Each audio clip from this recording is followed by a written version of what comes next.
On Thursday, Senator Richard Blumenthal, March for Our Lives activists, gun control supporters, and others held a press briefing in remembrance of the 10th anniversary of the Sandy Hook mass shooting. Since the horrific mass killing of elementary school students and teachers, Connecticut Senators Richard Blumenthal and Chris Murphy have become committed advocates for gun control. Both have dedicated much of their political efforts to reining in assault weapons in order to prevent further mass casualty events. While Congress did pass a bipartisan gun control package this year, most activists and many Democratic lawmakers have said it does not go far enough. And standing with me today are our champions of change from elected positions as well as gun violence prevention groups, local, state, and national. Last night, we held the 10th annual National Vigil for all victims of gun violence. We remembered those who have been taken from the families, and today we honor with action. We're here today to ask the Senate to do more. Specifically, we would like the Senate to schedule a vote to pass the assault weapons ban.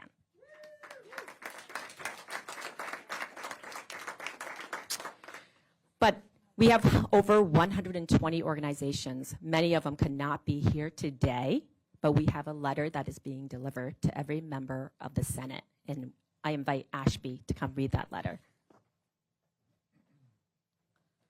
Thank you, Poe. My name is Ashby Beasley. I'm from Highland Park, Illinois. My son and I survived a mass shooting there, and I'm here to read this letter to our senators.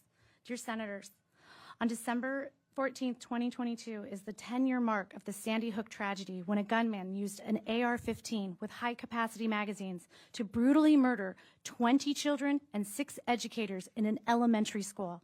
Since that horrific day, over 1 million Americans have been shot and over 400,000 Americans have been killed by guns in towns and cities across our nation. There have been more than 4,200 mass shooting incidents, and the number of annual gun deaths has increased to 45,000 in 2020.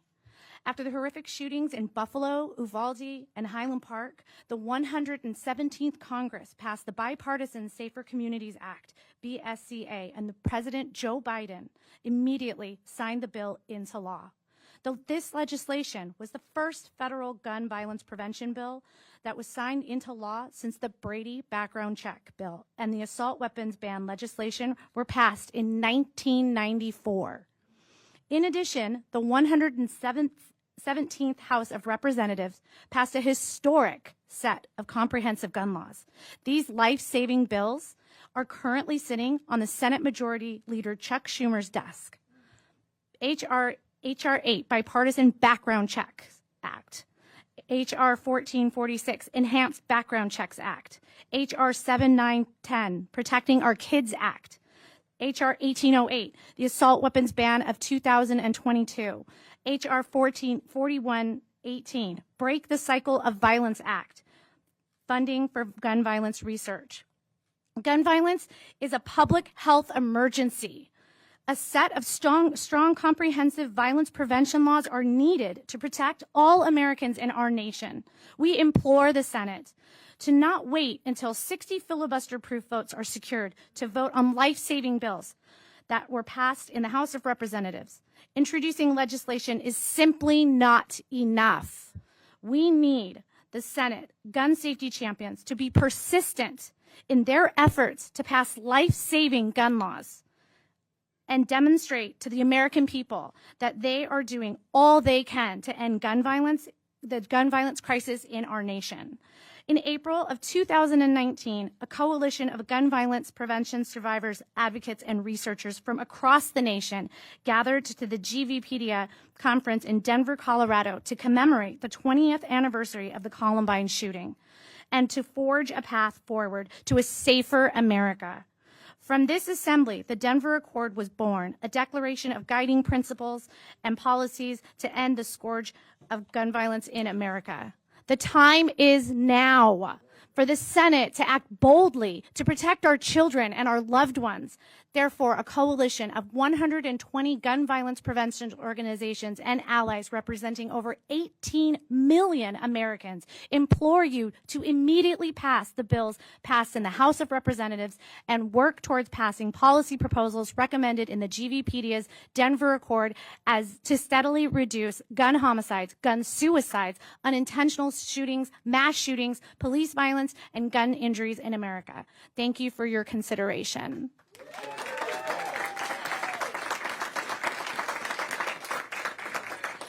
I also want to add that this week I began emailing the Democratic caucus to ask for their support in scheduling the assault weapon ban bill for a vote. I immediately, a mom from Highland Park, received support, lots of support from our senators. And I want to ask Leader Schumer to listen to his caucus, listen to your caucus. They support scheduling this bill, and please schedule it before the end of the year. I am here to share the name of Eduardo Uvaldo, who was killed in Highland Park, Illinois, on July 4th.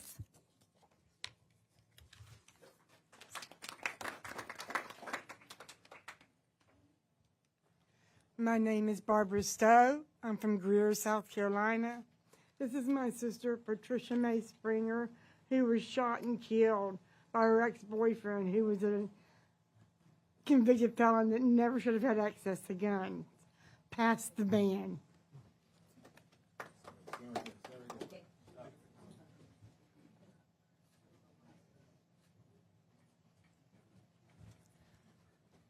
Judy and Wayne Richardson. We're from South Portland, Maine.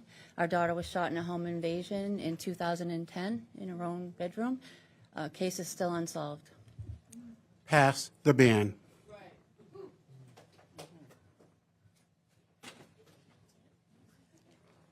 Brenda Moss. This is Sean Moss, Lynchburg, Virginia. Pass the ban.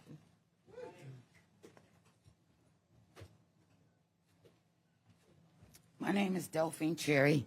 I'm from Chicago, Illinois. My daughter Thaisa was killed January 17th, 1992. Straight bullet. My son was killed 20 years later in front of my home. Pass the ban.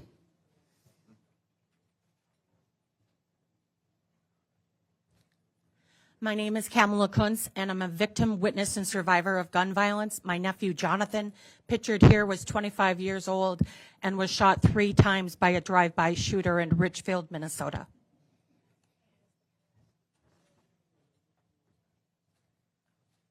My name is Jamie Rushke, and 3 years ago, my sister Maddie and I survived a shooting at Saugus High School. Pass the ban.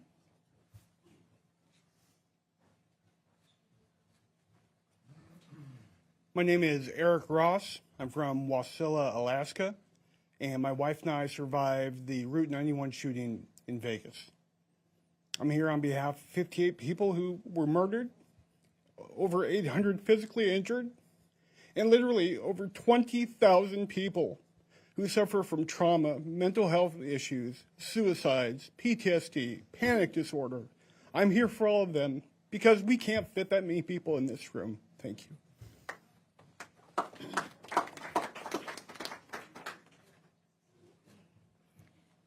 My name is Jane Weiss. My niece, Veronica Weiss, was murdered in Isla Vista, California on May 23rd, 2014. Pass the ban.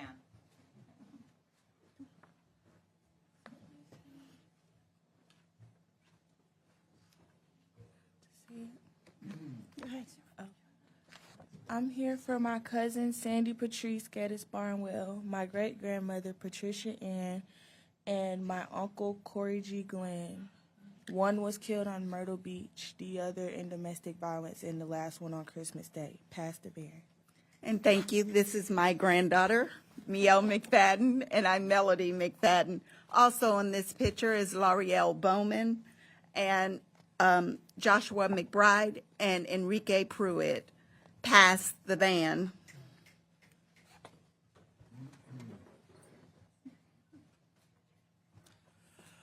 I'm the mother of Clifton Hebert Jr. from Los Angeles, California, murdered March the 28th, 8 on spring break. Case murder still unsolved. Pass the ban.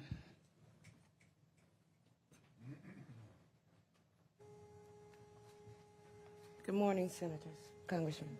My name is Gisela Chan. I'm here representing my son, Ellis Reed. May 9th, 2019, I found my son lying in the alley in my neighborhood with a gunshot wound to his chest. Pass the ban.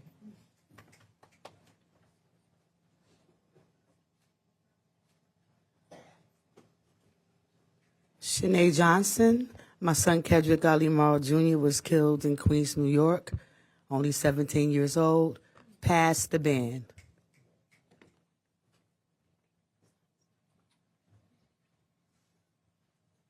My name is Indiana Bumpers. I'm from Wyandanch, New York. My son Malik was killed September 4, 2016, just 2 days prior to him leaving from Monroe College.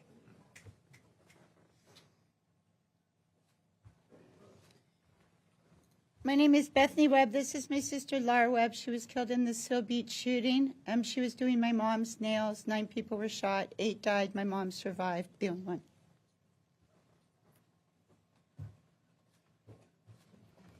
Hello, this is my son, Horace Lorenzo Anderson. He was 19 years old. He was murdered in Seattle, Washington during the protest on CHOP. Pass the ban.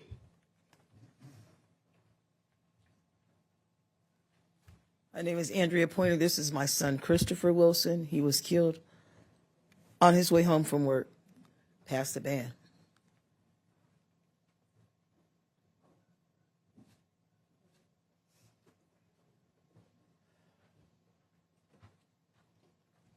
My name is Demetrius White. This is my son, Maurice Glenn Allen Jr.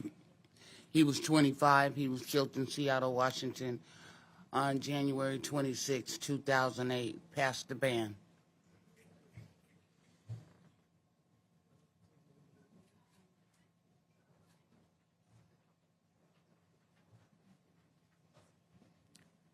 My name is Janelia Sinclair. My son, Jamez Johnson, alongside my nephew, Lorenzo Anderson, was killed in Seattle, Washington. Pass the ban.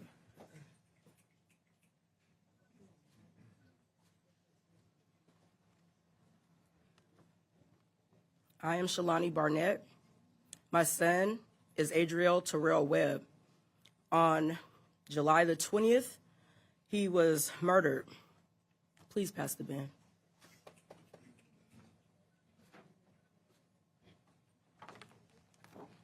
Hi, my name is Latoya Smith. My son, Timothy Scott, was murdered March 24th, 2012 on his job.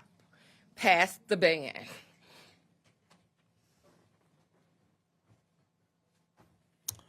This is my son, Alex Sullivan, who was murdered celebrating his 27th birthday in the Aurora Theater Massacre on July 20th, 2012.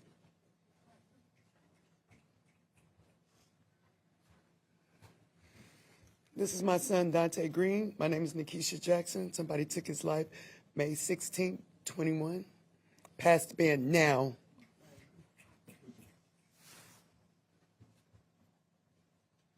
My name is Dave O'Connor from Seattle, Washington. I'm here representing my nephew, Jonathan Orbiton, 39 years old, who was murdered on his way back to his car from a music venue in Oakland, California in 2015 by a 2-time felon that was released on probation 2 days before. Pass the ban. My name is Megan Ackerman. I'm from Los Angeles. In 2003, I survived a shooting next to my high school in Woodland Hills, California. I witnessed another shooting in 2012 at a restaurant in Hollywood, California. Pass the ban.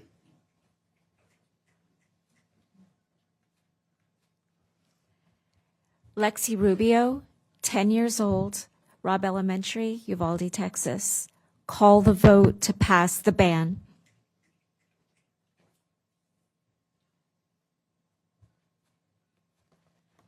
My uncle, Mark Greenleaf Johnson, was shot and killed on his 24th birthday in '79 in California.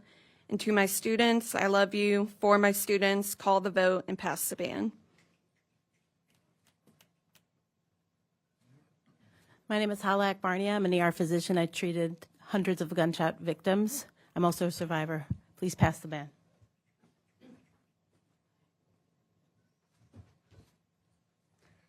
Hi, my brother was shot 34 years ago when he was in second grade at Hubbard Woods Elementary School in Winnetka, Illinois. Please pass the ban.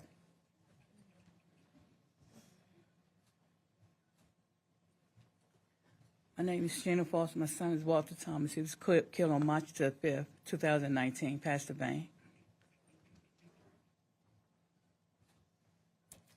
I'm Ann Madsen and Craig Madsen.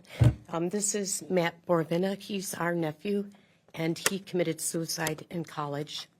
This is Kara Christensen. She's our goddaughter, and she committed suicide the evening of her 34th birthday. And I also survived the mass shooting at the Fort Lauderdale airport.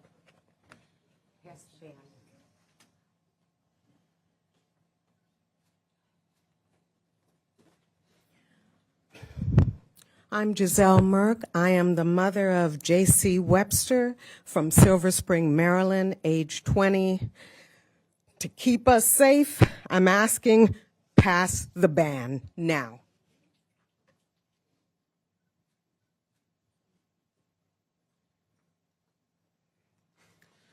My name is Marie DeLuce. This is Pierre-Paul Jean-Paul Jr., who was shot and killed in Queens, New York. And I'm also asking to pass the ban. Have the vote. Thank you.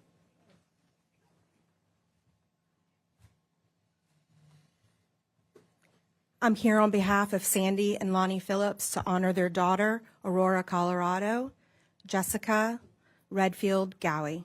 Schedule the vote and pass the ban.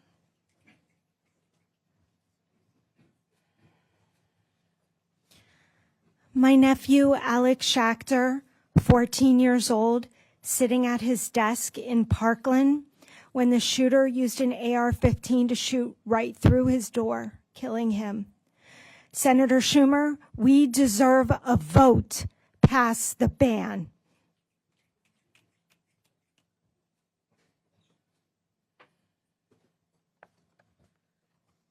I'm here on behalf of Gloria and Javier Casares to honor their daughter, Jackie Casares, who was murdered in the Robb Elementary School shooting in Uvalde, Texas. Call a vote and pass the ban.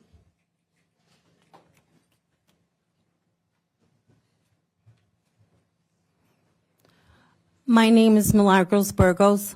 I'm Rafael Burgos. This is our daughter. She was killed by a stray bullet just sitting and waiting for her younger brother, and she was killed by a stray bullet. Pass the ban. We need to save our communities and families, so please pass the ban.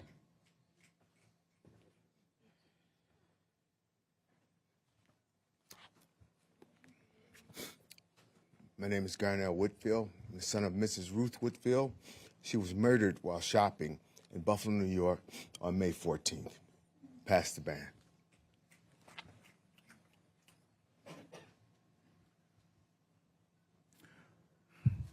I'm Reverend Dr. Jack Sullivan Jr. I direct the Ohio Council of Churches, and I'm the brother of Jennifer Ann McCoy, shot to death in her Cleveland, Ohio home at age 21 in 1997.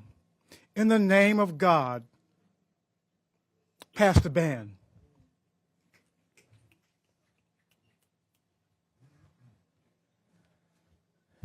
Good morning. I'm Jeremy Stein. I'm the Executive Director of Connecticut Against Gun Violence. This is my uncle, David Stein, who died at age 58 when he took his own life with an unsecured firearm that he got from his neighbor. I'm also here on behalf of Mike and Kristen Song, whose 15-year-old died from an unsecured firearm that they got from their neighbor. Pass the ban.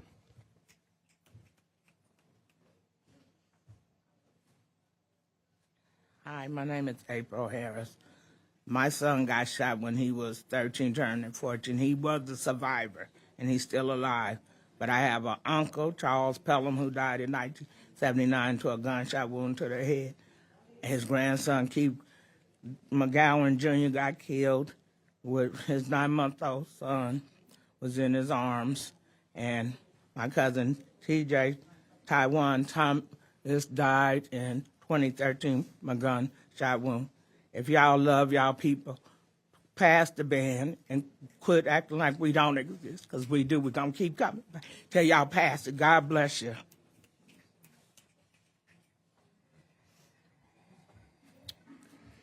My name is Sean Reeves Sr. My son, Sean Reeves Jr., was killed 2011 at the age of 16. Pass the ban.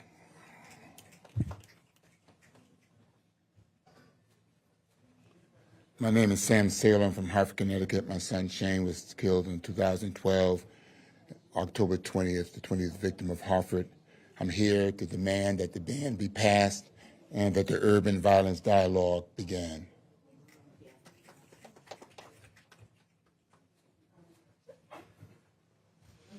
My name is Patricia Oliver. My son Joaquin Oliver got shot 4 times at the Parkland shooting on February 14th, 2018.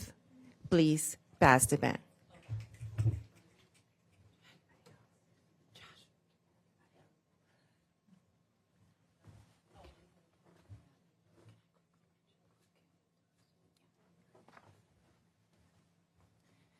My name is Bridget McGinn.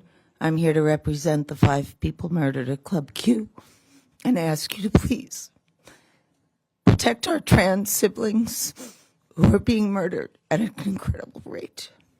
Protect our community for all of us. Thank you. Thank you to all the survivors for sharing your stories. We're here to fight for you, and we will create change because we have champions in Congress. And it's my privilege to introduce Senator Richard Blumenthal. Thank you. There really are no words. There are no words to match the tableau of tragedy that you have just seen and heard, except to say no one in America is safe, no place is secure, no community is immune from the tragedy of gun violence. And we need to come together to make sure that common sense, sensible measures to stop gun violence are made the law of the land. I want to thank Poe Murray and Newtown Action Alliance for again bringing us together. The vigil last night was a powerful, moving testament to the courage and strength of survivors who have come forward year after year. As I said last night, I look at the faces here today and I see people who have relived this pain publicly again and again, year after year. We're here on the 10th anniversary, but we've been here every year. And tragically, every year there are new survivors and victims to be represented. Our delegation from Connecticut is represented here today. My great colleague Chris Murphy, Jim Himes of the 4th Congressional District, John Larson, and Rosa DeLaura are here. 2 of our colleagues couldn't make it because they're occupied with other legislative business. But we have seen in Connecticut firsthand the tragedy of Sandy Hook and other shootings day after day. And that's why we have some of the strongest gun violence prevention laws in the country. But we know that no state is protected unless all are protected, because guns have no respect for state borders. They come across state lines, and that's why Congress needs to do its job.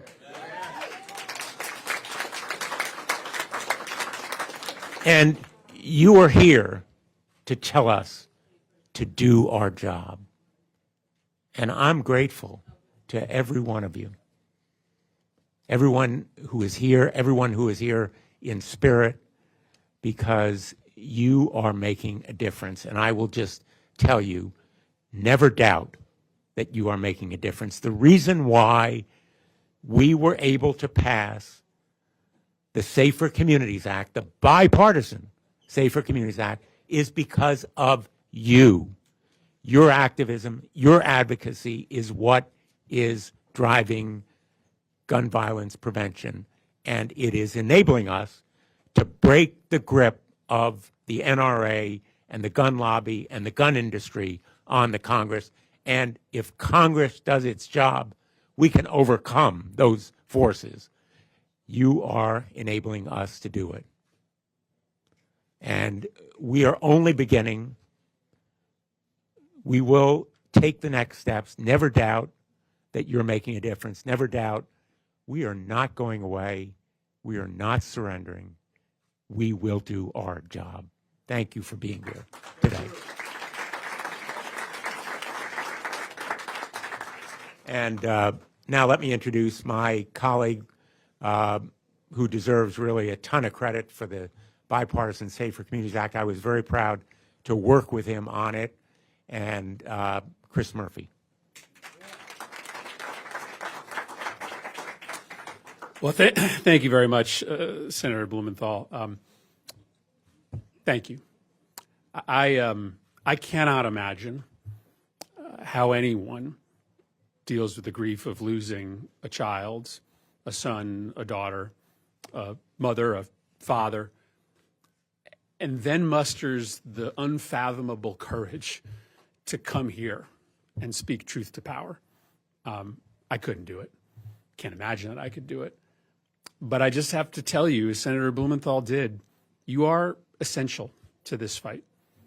There is a power that you have in your conversations with our colleagues, in your effort to shame this body into action, that is irreplaceable. And so I'm sure there are days when you think to yourself, I can't do both. I can't deal with how different, how crippling, right, this grief is, and advocate at the same time. I don't know how you do it, but we are grateful. We are grateful. Listen, we are on a mission, right? We are on a mission to build a movement that compels this country to take our kids' lives seriously, right? And we have made such progress in the last 10 years. The fact that we were able to pass the first significant gun safety legislation in 30 years is a testament to your work, right? There was this moment during the debate over the summer where a senator from a bright red conservative state said, you know what, I have to take a look at this legislation because calls into my office are running 10-1 in favor of it, right? So that doesn't happen without organization. That doesn't happen without grassroots action. And I want to tell you that the legislation we passed this summer is working. I got a briefing just last week from the FBI, from the background check system, and they literally showed me a list of dangerous individuals, of people who are contemplating harm to themselves or to others, who have been stopped from getting guns because of the law we passed, either young buyers who had to go through the extra background check and were stopped, or domestic abusers, those who would have been able to get a gun under the previous law who can't now. And so I understand that law was not close to enough, but it is saving lives as we speak. And now we are here to compel our colleagues to do the right thing and pass legislation that is wildly popular in the American public. We're not asking anybody to support something that has 30 or 40% support. Background checks is supported by 90% of Americans. An assault weapons ban is supported by 60 to 70% of Americans. And they work. And they work. Right? When we had the assault weapons ban, there were less mass shootings, dramatically less mass shootings in this country. States that have universal background checks, there are less people, dramatically less amounts of individuals who are killed by guns. And so I am just so grateful to all of you for continuing to do this work of pushing and pushing and pushing our colleagues to action. I'll leave you with this. I really look at it this way. For the 10 years leading up to Sandy Hook, the gun lobby got anything they wanted from Congress. And they literally dreamed up stuff like legal immunity for gun manufacturers, and they got it. Well, after Sandy Hook, we started building the modern anti-gun violence movement. And for 10 years after Sandy Hook, there was sort of gridlock here. The gun industry didn't get what they wanted, but frankly, neither did we. Well, now we are entering a new era in which we have the power, right? In which we are going to be able to pass laws on a regular basis that make the death of kids in mass shootings or on the streets of Hartford less likely. This is our moment to compel Congress to action, to not be satisfied for half a loaf. And the only reason we are in that position is because all of you. And so I stand here just in awe of what you all have been able to do. I'm so grateful to Poe and Newtown Action Alliance for bringing you all together. And we are here, the Connecticut delegation, who feels this so deeply, to commit ourselves to continue to be your partners. We have a great House delegation. As you mentioned, you got so much legislation pending in the Senate that's passed the House of Representatives because this delegation requires the House to stand up and act on your behalf. So let me first introduce our leader in the Connecticut delegation of the House, Congresswoman Rosa DeLauro.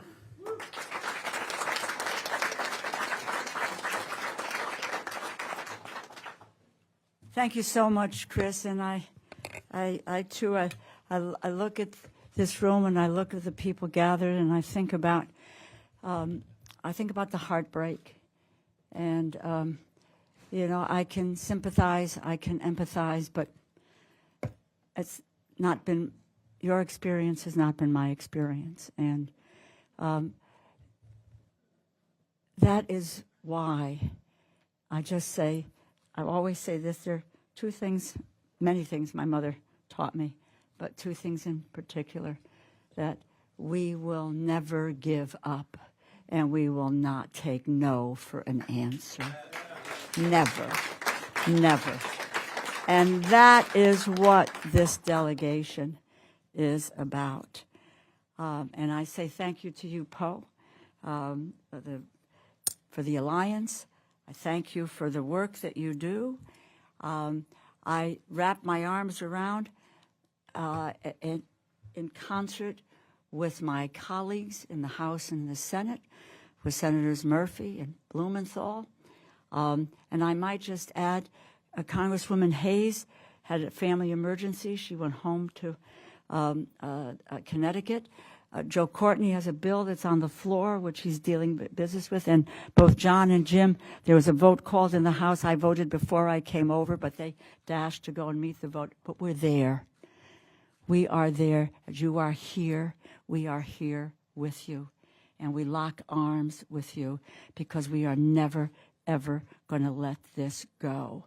We are going to, you know, what happens is, as you pointed out, where you can't and you don't get tired, as difficult and as hard as it is, you know, times change. The environment changes. The players change. And what Chris was talking about, we couldn't have done what we did 10 years ago or before 10 years. And there are new people, new interests, new folks who have gathered as part of the coalition to say that enough is enough. And that is where we need to go with common sense reforms. And I talk about common sense reforms. And you know, Chris is the first one to speak out about, you know, the Safer Communities Act. And it's not all that we wanted, all that he wanted and what he fought for there in the vote. But it was the best we have been able to do in decades in this country on gun safety. And that is a milestone. We do not look at that as, oh my God, we didn't get everything we wanted. No, you just keep at it and at it and at it, and we will get there. We have seen over 600 mass shootings this year, 40,000 deaths. It's beyond comprehension. And this is uniquely an American problem. And it's long past due that we take action to deal with the carnage. We're here to honor you today, the survivors, the families that lost loved ones. We gather, it's a moment of reflection, and we say thank you to each and every one of you for being here. And it takes courage to tell the stories. And I listened to Kristen's song one day as she was talking about her boy Ethan. And she says, every morning I get up with my goal is to help to get the kind of legislation that we need, and in her case, Ethan's law, which we passed in the House of Representatives. And that's because she and Michael went door to door, not only in the State House where it's been passed, but here door to door to get our colleagues to vote for it. Is it the end? No. We've got to get a Senate to vote for it. But we will. But we will. Don't lose sight of that. But that goal that you get up with every morning to make a difference on behalf of your loved ones and your family is what is the strength of what we are doing. 10 years since Sandy Hook. We all remember where we were that day. We all remember where we were that day. The babies that we lost, the teachers, the administrators who gave their lives that day. And that is something that when you come and talk about this, we can, to use a phrase that is used, we can never forget. And we cannot let others forget what occurred on that day. It's unspeakable, and what's happening now is unspeakable and unrelenting. When you look at Newtown, when you look at Portland, a grocery store in Buffalo, an elementary school in Uvalde, a Walmart in Chesapeake, a club in Colorado Springs, and on the campus of the University of Virginia. Mass shootings are becoming just a part of our culture. We cannot allow that to continue. We can't be desensitized. And you help us to do that, to turn that around, to not make people be desensitized to what is happening. You are a constant reminder of what our obligation is, what our moral responsibility is in this country to make that difference. You know, President Obama said at the time, after the Newtown tragedy, he says, while nothing can fill the space of a lost child or a loved one, all of us can extend a hand to those in need to remind them that we are there for them and that it's praying for them, but it is more than praying for them. It is taking the actions that are needed in order to reverse what's happening in that country. The love that they felt for those that they lost endures, not just in their memories, but it endures in our memories. Let us never let up for one moment to let people know what that loss is, that how deep that wound, that hole in your heart is, and that it is the obligation of those who serve in this institution, from wherever they serve from, all over the country, to make their voices heard loud and clear, that we go forward, we don't go backward, and that we will honor your loss, your sacrifice, and it is our commitment to honor you every day in the actions that we take in this institution. Never give up. Never take no for an answer. That's what is going to get us through this fight. Thank you.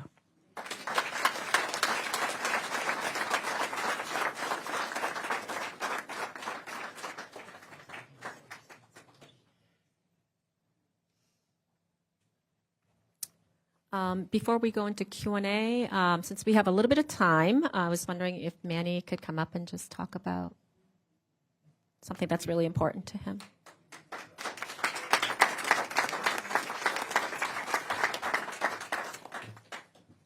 Thank you. And thank you, Chris, senators, for being here and for your help. And I love to hear that you need us to do what we do, right? It explains a lot of things that we do. So I think that we're together in this. But what is it that it needs to happen? That's a question that I get a lot.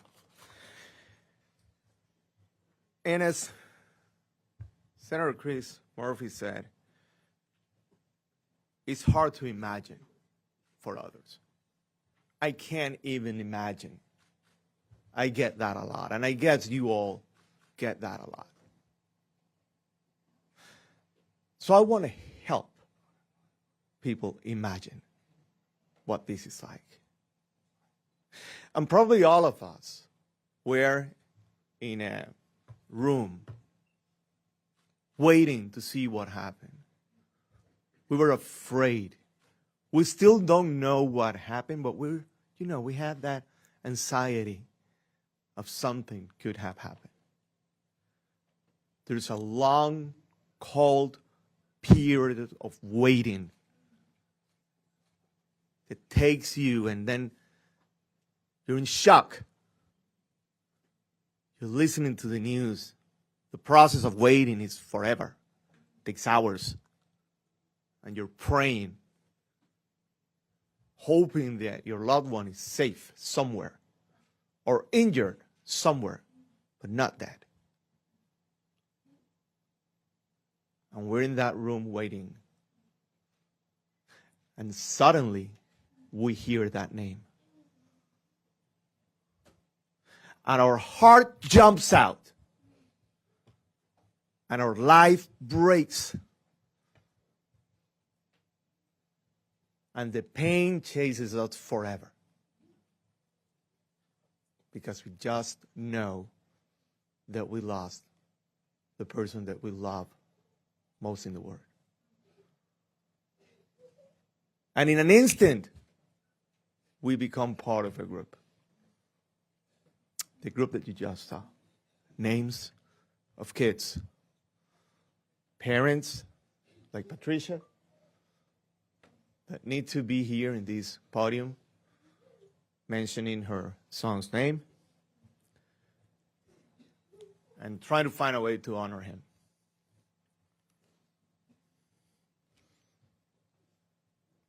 Let's help you imagine that you're waiting in a room, not knowing what happened to your loved one. And suddenly, Alison Schumer, Ellie McConnell, Claire McConnell, Porter McConnell,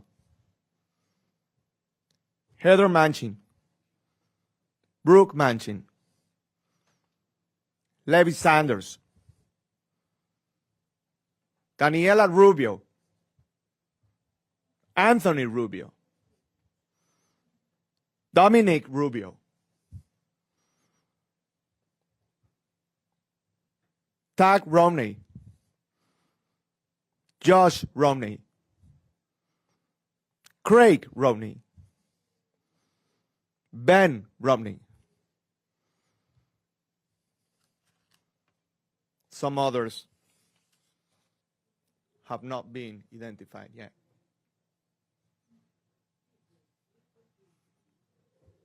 These are the names of your kids, members of Senate. Now you know how it feels. A little bit. The good news is that your kids are okay. But you just heard the name, like we did. I cannot guarantee that we'll stay okay. That's more your job than my job. you decided to be okay with not banning assault weapons. You thought that instead it's a good idea to create DNA cards like this one, to give it to the parents so it's easier to identify our loved ones once we lose them. So you assume that it will happen again, showing all of us that you are doing nothing to prevent this from happening. Every time you come with one of these solutions, shame on you.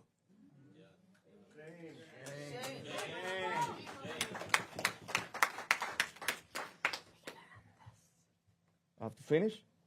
All right. I'll finish with this. Be ready today because you will receive a lot of these DNA cards in your offices.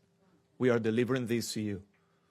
And pretend for a minute, think for a minute, that it could be your case. And you could be me doing what I'm doing today. Thank you, Paul.